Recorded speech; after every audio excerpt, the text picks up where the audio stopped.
3 ఏండ్ల పోరలకు కండ్ల సైట్ వచ్చుడు, 20 ఏండ్ల పోరలకు చెవులు ఇనవడకపోవడాలు, 30 ఏండ్లకే ముసలి ముడతలు, 40 ఏండ్లకు నడుం నొప్పులు, 50 ఏండ్లకు కీళ్ళ నొప్పులు, బీపీలు, షుగర్లు, అన్నం తినబుద్ధి కాకపోవడం, తింటే అరగకపోవడం, 3 పూటల గోళీలు మింగడం, టానికులు తాగడం.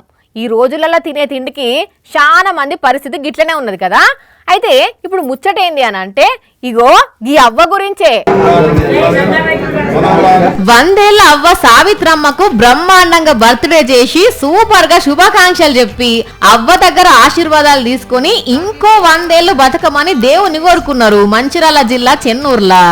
100 ఏళ్లు నిండిన ముసలమ్మని ఉత్తగా ఊసోలేదుల్లో అటు ఇటు తిరుగుతుంది, వాకింగ్ చేస్తుంది, ఇంటి పనులు చేస్తుంది, వాళ్ళతో వీళ్ళతో ముచ్చట్లు పెట్టుకుంటా వర్తులు చేస్తుంది, ఇంటి పక్కోళ్ళు మనవలు మనవరాలు అడిగితే గిట్ల భక్తి గీతాలు వాడుతుంది.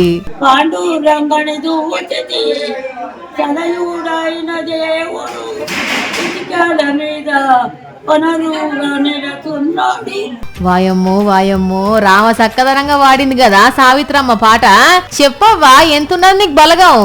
అందరు చదువుకున్నారు, పెద్ద పెద్ద మంది నౌకర్లు, మనవరు మనవరాళ్ళు, ముని మనవరు అందరు ఉన్నారు. 9 మంది మనవళ్ళు, 12 మంది మనవరాళ్ళు, 35 మంది ముని మనవలు ముని మనవరాళ్లే గాక ఇంకో 7 చిన్న చిన్న మనవలు మనవరాళ్ళు ఉన్నారట.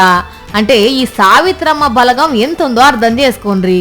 అందరు మంచిగా చూసుకుంటారట, కానీ 100 ఏళ్ల వయసులో కూడా ఇంత మంచిగా ఆరోగ్యంగా ఉండి పాటలు పాడుతుందంటే వెనకట ఈ అవ్వ తిన్న తిండి ఏసోంటిదో అర్థం చేసుకోండి. అవ్వా నువ్వు ఇంకొక 100 ఏళ్లు బతికి అప్పుడు కూడా బ్రహ్మాండంగా బర్త్డే జరుపుకోవాలని మేం కూడా కోరుకుంటున్నాం. మళ్ళీ పారి హ్యాపీ బర్త్డే అవ్వా.